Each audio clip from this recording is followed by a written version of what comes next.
दिव्य कथा चैनल में आपका स्वागत है। आज हम सुनने जा रहे हैं पंचबिकू की कथा।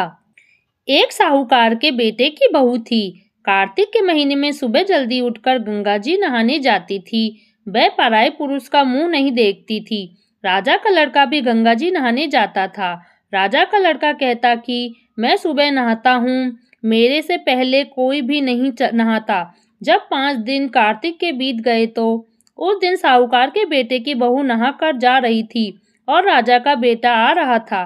शोर सुनकर जल्दी से वह जाने लगी, जिससे अपने मोती की माला वहीं भूलकर जाग चली गई। तब राजा के बेटे ने वह मोती की माला देखी तो देखकर कहा कि यह माला इतनी सुंदर है तो पहनने वाली कितनी सुंदर होगी। बाद में सारी नगरी में ढिंढोरा पिटवा दिया कि जिसकी यह माला है वह मेरे पास 5 रात आएगी, तब मैं उसकी यह माला दे दूंगा। और खुद वहां तोते का पिंजरा टांग कर बैठ गया।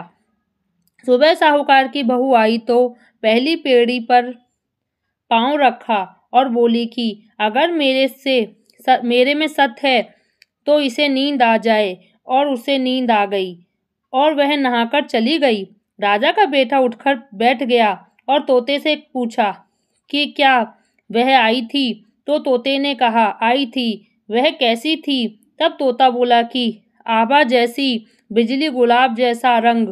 राजकुमार ने कहा कि आज तो मैं उंगली चीर कर लेट जाऊंगा, फिर मुझे नींद नहीं आएगी। दूसरे दिन वह उंगली चीर कर बैठ गया। जब वह आई तो भगवान से प्रार्थना करने लगी। राजकुमार को नींद आ गई और वह नहाकर चली गई। तब उसने उठकर तोते से पूछा तो तोते ने सारी बातें बता दी। तब राजकुमार बोला मैं आंखों में मिर्च डालकर बैठूंगा, और रात को मिर्च डालकर बैठ गया और वह आई और चली गई। राजकुमार ने तोते से पूछा कि आई थी? तो उसने कहा आई थी। फिर उसने कहा आज तो बिना बिस्तर में बैठूंगा, और वह रात को बिना बिस्तर के बैठ गया। जब वह नहाने आई तो फिर भगवान से वही बात कही तो राजकुमार को नींद आ गई। जब वह नहाकर जाने लगी तो आंख बंद करके चली गई। राजकुमार ने उठकर देखा तो वह नहाकर चली गई तो वह बोला कि आज तो मैं आग की अंगीठी रख बैठूंगा, जिससे नींद नहीं आएगी। और वह अंगीठी रखकर बैठ गया। साहूकार की बहू ने भगवान से कहा कि 4 रात तो निकाल दी, आज की रात और निकाल दो। भगवान ने उसका सत रखा और उसे नींद आ गई। जब वह नहाकर जाने लगी तो वह तोते से बोली कि पापी से कह देना कि तेरी 5 रात पूरी हो गई है, इसलिए मेरी मोतियों की माला पर घर भेज दे।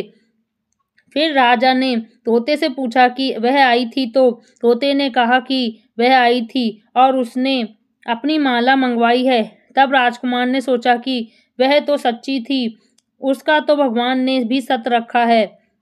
थोड़े दिन बाद राजकुमार के शरीर में कोढ़ निकल गया और वह तड़पने लगा तो राजा ने ब्राह्मण को बुलाकर पूछा कि मेरे बेटे का शरीर क्यों जल रहा है? तब ब्राह्मण ने कहा कि वह पवित्रता स्त्री को बुरी नज़र से देखता था, इसलिए वह रोग लगा है।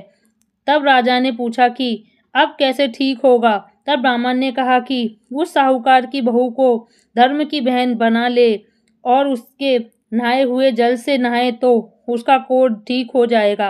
राजा उसकी माला लेकर घर गया और साहूकार से कहा कि यह माला उसकी बहू की है और उसके नहाए हुए जल से मेरे बेटे को नहला दो। साहूकार ने कहा वह तो किसी पर पुरुष का मुंह भी नहीं देखती, इस नाली के नीचे राजकुमार को बैठा देना।